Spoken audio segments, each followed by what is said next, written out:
Hello everyone. Today I will be going over 5 tips or lessons I've learned from cultivating a garden in a small enclosed balcony over the past few years.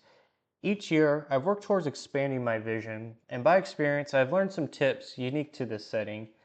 Each year, I do a different color theme based on how I'm feeling. This year, I went with a heavy deep green and occasional yellow sort of style. I'm interested in vexillology, the study of flags, so you may know which flag colors I'm going for here. Alright, starting off this list, we have number 1, take advantage of which direction your balcony is facing. First off, the direction your balcony is facing is very important, as this determines how the sun will hit your garden, which time of day, and the intensity of the light. I personally prefer an east-facing area, as you can take advantage of the morning to noon sun, which isn't too intense, and that'll give your plant lots of love, as well as flowering opportunities. I've got my best growth when I've grown a plant on a southeast facing side. My current arrangement, however, faces north, so I only get direct sunlight for a few hours at the end of the day. As such, that affects my growth and I'm less likely to get flowers. If you have a balcony with less direct sunlight, you want to get plants that are okay with that. My plants do prefer more sun, but they can still grow fine without a lot of direct sunlight. Number 2, try to stand around at different parts of your balcony. Even a couple square feet in different directions could help highlight different temperatures. There may be slight variations of temperature in your balcony.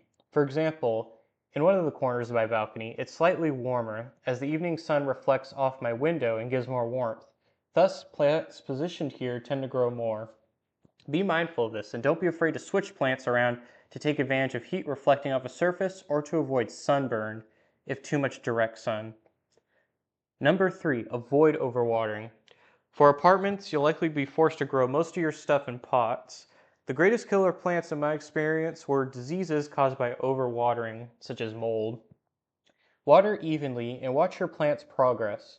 Cut back when necessary, but keep watch over the health of your pot. Also, be wary of water spilling onto the balcony ground. Number 4, pick plants that work for you and try to position them accordingly. Move them around every once in a while if trying to even out the growth.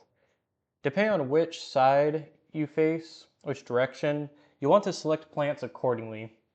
I'd say facing the east side with morning sun is the best, as I said before, and you can select a variety of plants, while west facing areas will need more resilience against the hottest parts of the day. If you face the north or south, you may get some direct sunlight. So you want to position plants to maximize that. If no direct light at all, you want to stick with more fluorophore type plants. In my experience, I'd say anthuriums, bromeliads, plants like that are best. Number 5, create layers of plants and pay attention to height. Try to mimic a natural biome. In a natural forest, there are many layers as everything is dependent on the sun and access to it.